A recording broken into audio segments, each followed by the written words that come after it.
Niewielu ludzi wie, że dzisiejszy Dubaj wyrósł z małej rybackiej wsi skupionej wokół portu handlowego. Gdy w połowie XX wieku odkryto złoża ropy naftowej, miasto zaczęło się szybko rozwijać. Rozległy Dubaj, który dziś widzimy, powstał w zaledwie 2 dekady. Zapraszamy Was na krótką serię o nowoczesnym mieście przyszłości. Zwiedzanie miasta rozpoczynamy od korzeni, czyli Starówki.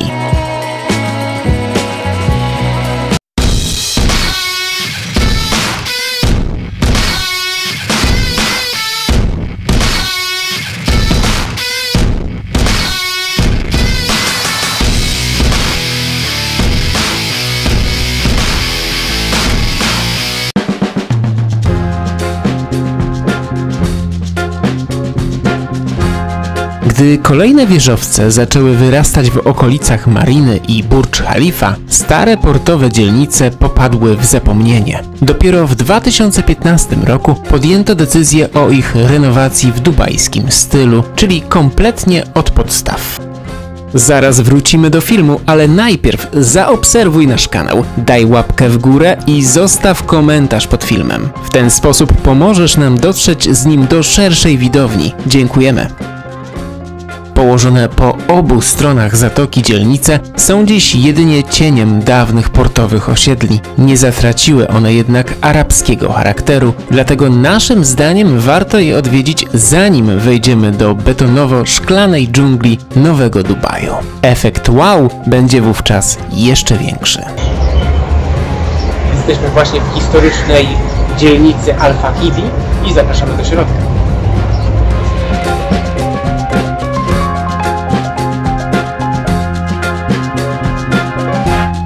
Handlowo-portowe korzenie miasta wywodzą się z dzielnic Al-Fahidi oraz Deira, które rozdzielone wodami kanału można dowolnie eksplorować.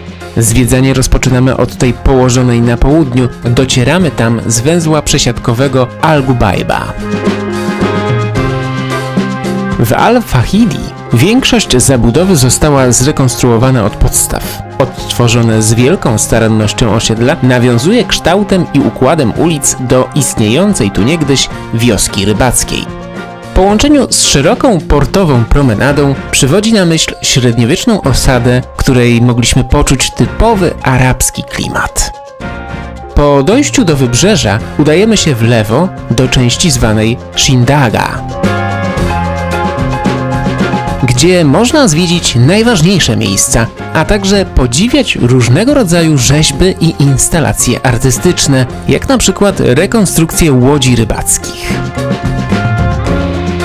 Pośród wąskich uliczek Al-Fahidi można odpocząć od upału, bowiem oferują one dużo cienia i miejsce do odpoczynku.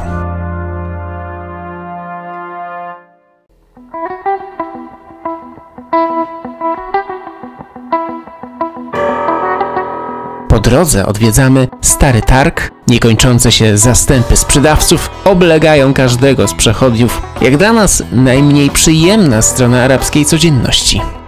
Wychodząc z targu zobaczymy niewielką hinduską świątynię. W jej sąsiedztwie znajduje się XVIII-wieczny fort będący siedzibą Muzeum Dubaju. Za nimi zobaczymy chyba najbardziej uroczą część Al-Fahidi. Poza wieloma wąskimi uliczkami znajdziemy tam kolejne placówki kulturalno-edukacyjne czy galerie sztuki. Miejsce zdobią liczne murale i elementy street art.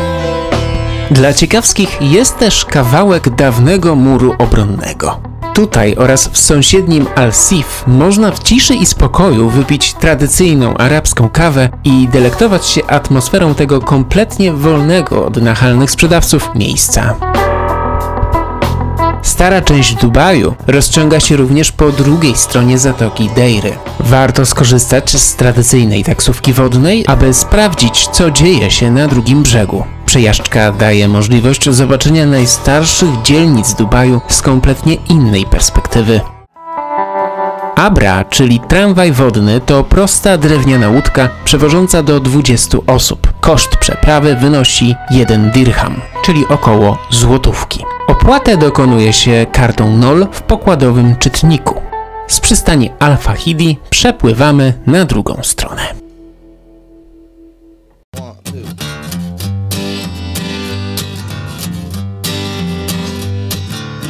Deira nie przypomina klimatu arabskiej wioski. To bardziej przystań morska, przy której cumuje wiele łodzi, a dookoła wyrasta wyższa zabudowa.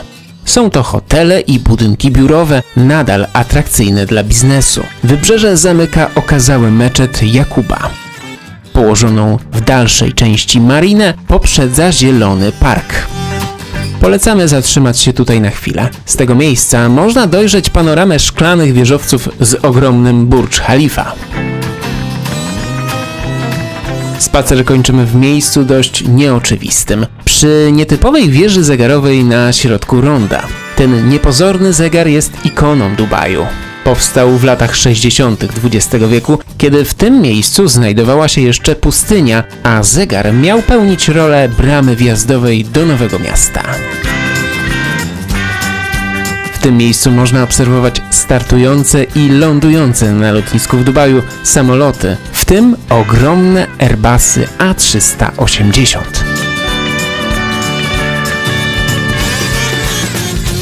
Do obu dzielnic można dostać się z pomocą metra. Do Al-Fahidi dojedziemy zieloną linią, wysiadamy na przystanku Al-Gubajba. Z kolei czerwoną linią metra pojedziemy do Deiry. Możemy wysiąść na jednym z tych przystanków: Union, Al-Riga oraz City Center Deira. Więcej na temat komunikacji miejskiej oraz poruszania się metrem lub autobusem opowiadamy w innym odcinku. Link na końcu filmu. Zasubskrybujcie kanał, włączcie dzwonek, aby nie przegapić żadnego nowego filmu. Do zobaczenia!